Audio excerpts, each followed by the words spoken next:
ولاتی انتاخ اردوان نزیکی کمپا چمشکو لهمبری آوتنا گلیشی لوی دوره دلگرانی خواه نشان دادن.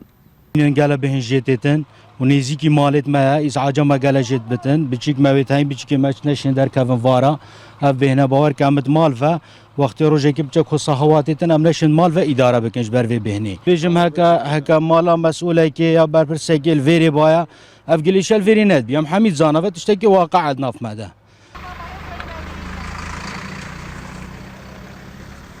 بینه کی گلک نخوشه یعنی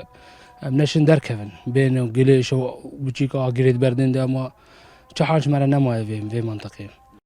بشکا آوارن کمپا چمشکوژی جوی گلیشی بدوین خواب پیدا دکن. مالا مال کمپی هم تیم ویری مجبوری ما چنینه هم تیم ویرو بخو سحکنه تشتا هم بن سیگت فروشن آل تشتگی مالی بفید هم بن دن مالی کمپانیا پاقشکر خویا دکه باجروانیا زاخو او جه دست نشان کریا و بودم دو حیوان سوزنامه امضا کنه. بلدیه زاخو می دست نشان کری متحد بان چکری بو دو حیوان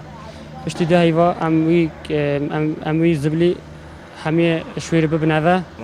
سروکی شروانی زاخو جی لبورین جوالاتیان دخوازه و دست نشان کرنا وی جهیجی جبوی چندین اگران ودگرینه. کری بو جهه کی کاره کی موقته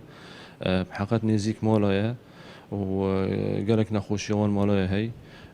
راستی اجل گلوان مالا ما دیو نلویری بتن بلی اف آریشا کمپانیا گلیشی دا این همی آل پی آگدار بن که انو خوش هی و ده وره من اعلام هرمداری کری و ریو بریامه گشتی کری که انو اف گلی اف کمپانیا برینو که کار وی گلیشی خلاص بی و جه خو کلی گلی بس بو 25 ساله ام نشین وی جهی کار بینین بجدویت ام جه که بوانا دابین بکین که بجنه و کرامپک دا سوالت کبسید بچیک والا کد نال تریلت مازنده و پشت هنگی راکد ما نبي صار تشيكرين بو جهة رامبي انه تشيكتن بل حتى انه كرزمندي بو هندي جناواتيا بس راي هندي اس يعني خلق يوم منطقه الدنيات كم عاوني كدا خازل يبوني شو كنت شيكا كمال من الويري باش دا عاجز مراستي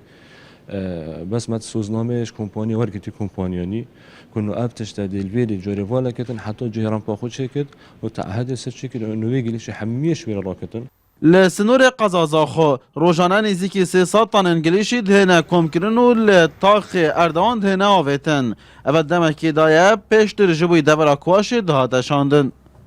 فاروق عمر این آرتی زاخو